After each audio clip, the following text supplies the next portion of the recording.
Over 100 people vanished without a trace that year. No bodies were found at the settlement site. No clear signs of violence were ever recorded. Only one word was carved into wood. CROATOAN was the lone clue left behind. So what happened to Roanoke's lost colony? They arrived in 1587. Hopeful families and craftsmen. Governor John White left to get supplies. He couldn't return for 3 long years. When he came back, the village was empty. Houses were gone and fences torn down. Only CROATOAN, carved into a palisade, remained. Some say they relocated to Hatteras Island. Archaeology shows English goods near native villages.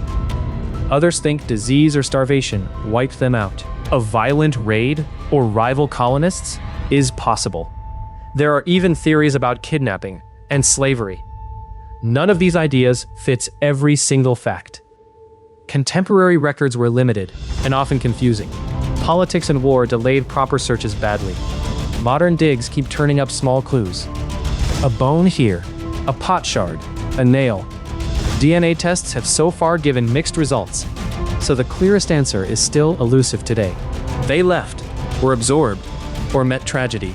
Roanoke remains one of history's strangest cold cases.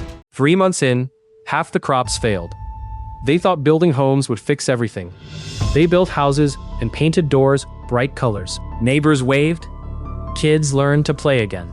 But food ran out faster than anyone expected. Water had limits. Supplies shrank each week. Arguments started over bread, seeds, and a bag of rice. 2 families nearly came to blows outside the market. Trust began to feel fragile, like thin ice. Leaders called meetings. They're promised fair rules. They voted to ration food every other day. It helped for a little while. Then, someone stole the ration jar at night. No one saw the thief. Rumors spread fast. Accusations flew. Old debts were remembered. A woman named Mara stepped forward quietly. She said she saw nothing. She offered seeds. People wanted justice. People wanted someone to blame. 2 left after. Night watches began. Tired eyes scanned dark fields. Hope stayed, but it felt smaller now. Mara started teaching others how to plant small gardens. Children learned to grow greens in old cans. Neighbors traded stories and swapped small favors. Still, the mood was thin and cautious. Every delivery felt like a miracle now. They kept going because they had to. About 115 people vanished from Roanoke Island.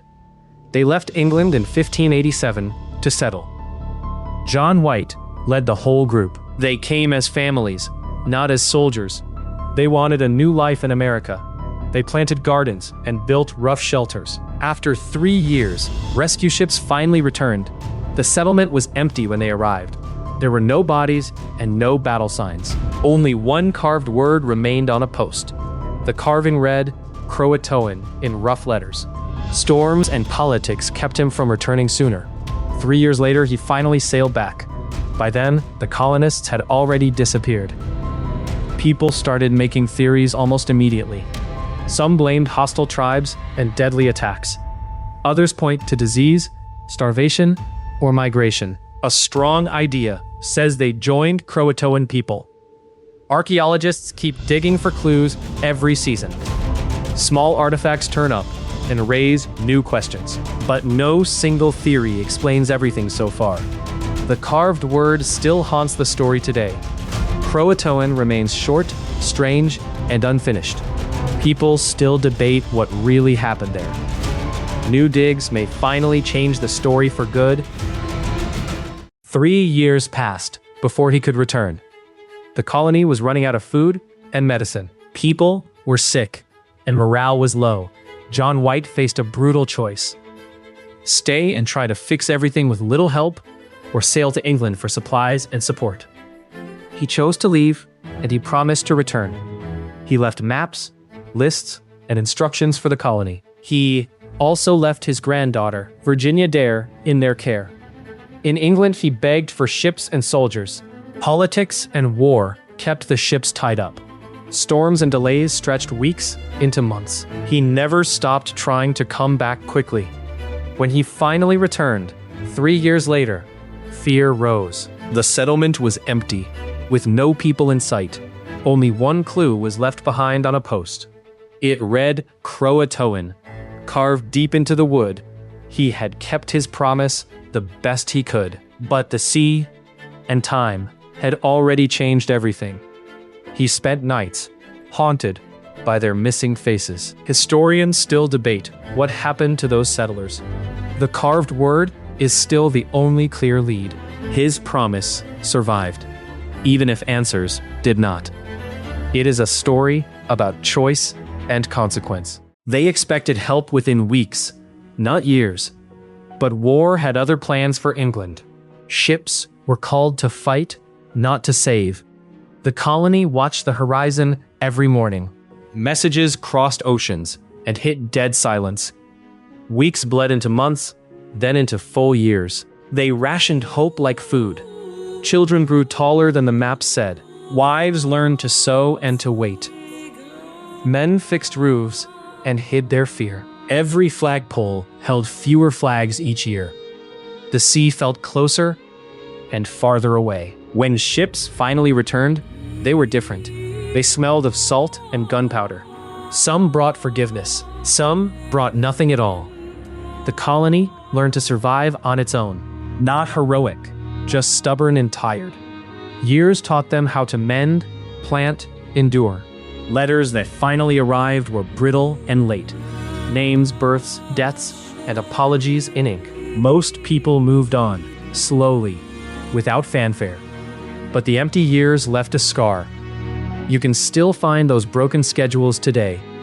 A clock stopped at 6, then 8. It's a mute reminder of patience and loss. They tell that story at sea. Not to blame, just to remember. And to promise not to wait like that. 0 people waited for him at the gate. It had been 3 years since he left. He expected stories, faces, some explanation. Instead, he found streets full of silence. Doors hung open like tired mouths. Soup cooled on tables. Bread half sliced. No bodies, no blood. Nothing to explain. Toys lay scattered in a dusty circle. A tiny shoe sat on a bench. Someone had scratched his name into cedar. Footprints left town and never came back. A single set led toward the scrub. The town radio hummed like a tired insect. He found a note in the schoolroom. It said they left at dawn. Don't follow. He searched jars, drawers, pockets, everything. A watch on a mantle stopped at 9:30. Names were carved into school desks, half finished. He climbed the hill the note mentioned. No one waited, no lanterns, no chains. At the tree line, he found toys again. They formed a small ring. A tiny chair. He sat and waited till his skin cooled. Night brought owls and a wind smelling of smoke. He left a paper on the chair before walking. It read, "I searched. I did not find you." He walked to the road and kept going. Years later, people still told quiet stories. They wondered where everyone went and why. John White had an answer he never spoke. There was only one clue at the site alone now. It was a single word carved into a post, weathered. The letters read CROATOAN in rough, deep strokes and heavy. There were no other marks on the surrounding ground either. We found no note, no rope, no footprints leading away. The island held its breath like it always did then. Boats came and searched every inlet and oak thicket twice. Townsfolk stood on docks, whispering theories and old names aloud. Some said they left on purpose, gone to start over. Others swore they were taken by storms, or worse maybe. My aunt told me a version at supper once. Strangely, she picked at her plate and looked beyond the window. She said CROATOAN was not just carved on wood here. It was a place name. Also, a warning from elders. Others laughed and called that tale superstition and fear only. But no one could explain why the single word remained. We cut pieces from the post for keepsakes anyway. Still, years passed, and the carved letters faded to pale grooves. People moved on, farming, fishing, and marrying nearby again now. But the post stayed, stubborn, a question without an answer. 2 hours. 40 houses. No bodies. No signs of struggle. They were dismantled. Not destroyed. Carefully taken apart. It didn't look like an attack. It looked planned. Like they left on purpose. Boards unbolted. Windows removed. Doors stacked like pancakes. Furniture folded and tied. Clothes packed in labeled boxes. Toys lined up on porches. Kitchenware wrapped and placed in crates. Mail stacked neatly by thresholds. Fridges emptied and unplugged. Thermostats set to sleep. Garden tools leaned against fences. Even the church bell was lowered. Whoever left knew what mattered. You walk through the streets. You expect chaos. You find order. You expect blood. You find lists. A child's drawing pinned to a post. A calendar with 2 dates circled. A faded map with routes traced in red. No footprints leading away. Just tire tracks and careful spacing. It feels like a neighbor moving out. Except no truck. No goodbye notes. Just an absence that was arranged. Someone planned this. Someone moved people, not bodies. There were no signs of struggle anywhere. There were no burned buildings nearby either. No weapons left behind on the scene. The doors were unlocked and the lights were off. Nothing was broken and nothing appeared scattered. No blood and no signs of any chase. No frantic calls and no alarms were triggered. It felt planned, not accidental or random.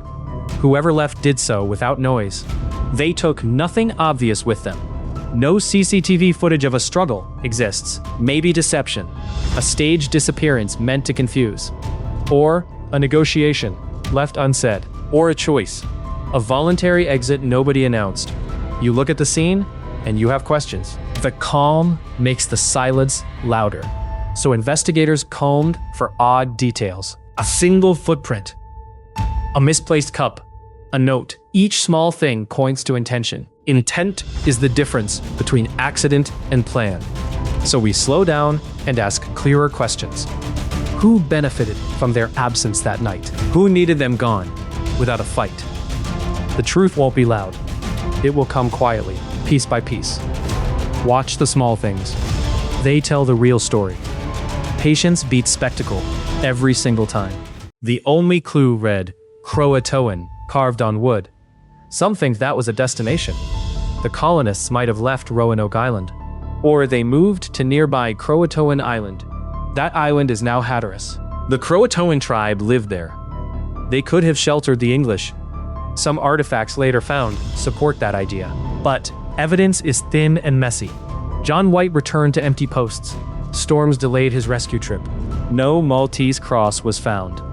That cross meant violent departure. Its absence hints at a different story. Maybe they joined native towns willingly. Or they left under pressure and adapted. Language mixing could follow quickly. Families may have blended across generations. Modern DNA gives mixed clues today. Some tests show links to Europeans. But results aren't conclusive yet. The CROATOAN theory fits the facts better. It explains the carved message and nearby options. Still, it's a version, not proof. History keeps its mysteries for good reasons. But picture this. Families walking into new villages. They improvised, survived, and adapted together. The carved word might be a map. It wasn't a curse or a warning, just a simple direction to follow. We may never know for sure, but CROATOAN remains the strongest lead, and it's worth checking again. What if they didn't vanish at all? What if they walked into other lives? This is Theory 2, plain and simple. Instead of dying out, they blended in. They lived with local Native American groups. Their language shifted, clothing shifted, even names changed. Why would they do that? For one reason: survival and safety. Small bands couldn't fight alone. Trade mattered, food mattered, children mattered most. Archaeology shows clues that fit this. Pottery styles shifted, new tools appeared. Burials sometimes mix rituals and goods. Those bones tell complicated stories. Stories passed down in oral memory. Some descendants claim mixed ancestry today. So the lost people weren't lost. They remade lives among new neighbors. That erased obvious markers fast. Names changed with marriages and treaties. European features could blend into mixed families. Over generations, identity became fluid. This theory isn't always popular. It raises hard questions about identity, but it fits messy human choices. People adapt, trading safety for belonging. And sometimes history hides those shifts. No big battle explains every disappearance. Different paths lead to the same silence. So look for families, not just graves. Listen to local stories and DNA. That might reopen closed cases and change how we name the missing, because disappearing isn't always what it seems. 0 signs of struggle were found at the colony. Some people think an attack happened that night. They point to the 1830 to 2000 window. Sounds plausible on first glance, but forensics tells a different story. If attackers came, we'd see blood. We'd see broken doors and scattered gear. We'd find bullet holes or sharp cuts. We'd find bodies or hurried graves. None of that exists in the report. No burn marks and no forced entries noted. No mass footprints leading away or toward.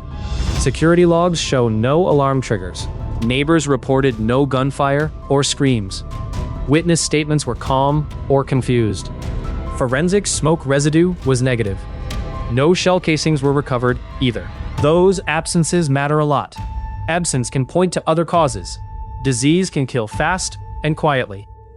A planned evacuation can leave no signs, or a cover story could hide traces. That would require resources and favors. So the attack idea still lingers, but right now it's mostly speculation. The evidence does not back a violent raid. Keep that gap in mind moving forward. Investigators must explain those missing signs. They should test soil, water, and clothing. Forensics can still find hidden clues. Until then, the attack theory stays weak. Food shortages were real, and they hit hard. People rationed what little they could find. Winter made everything worse and slowed help. Fires burned low to save precious fuel. Kids went to school with empty lunches. Neighbors traded news about empty pantries. Some homes had packed bags by the door. Others left footprints fading into distant roads. No one knows whether they walked away, or if fear or force pushed them faster. Evidence is small and often only hints. A half-eaten loaf, a child's shoe, a folded note. These clues make the starvation theory plausible. Survival instinct can push people into unknown places. Food drives migration more than maps do. You picture parents carrying kids through night. Elders leaving to find water and shelter. Every choice was messy and full of risk. They didn't leave for comfort. They left to survive. That fits the sudden declines we can see. But it remains one hypothesis among others. Not every group left tracks or clear proof. That gap makes the work much harder now. Still, starvation explains quick departures better. You imagine empty bowls and silent kitchens. People stop waiting when food runs out fast. They walk until they find something to eat. Sometimes they make it, sometimes they don't. That's the brutal, plain truth of this theory.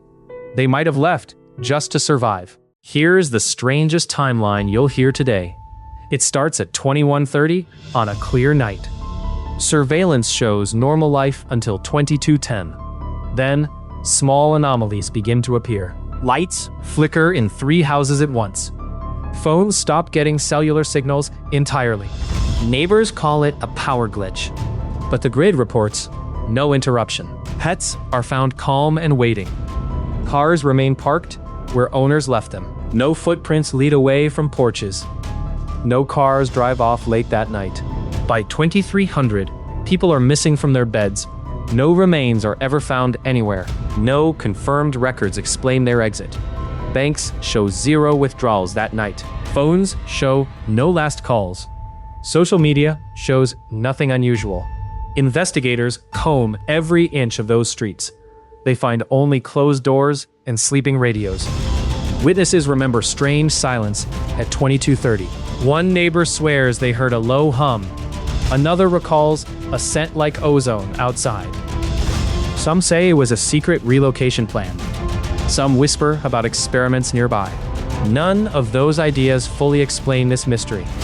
It feels like the town itself swallowed them.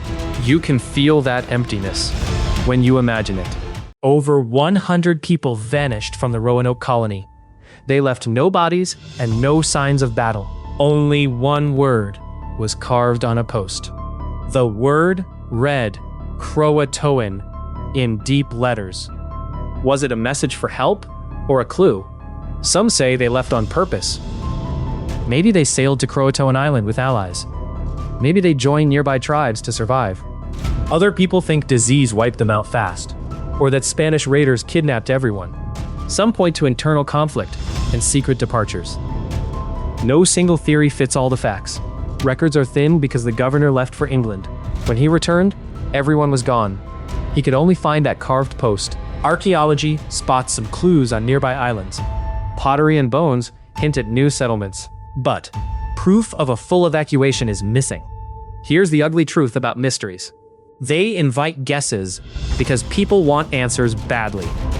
So what do you think really happened here? A message carved for friends? Or a warning left by frightened folks?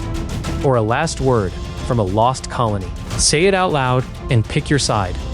Tell me your best theory.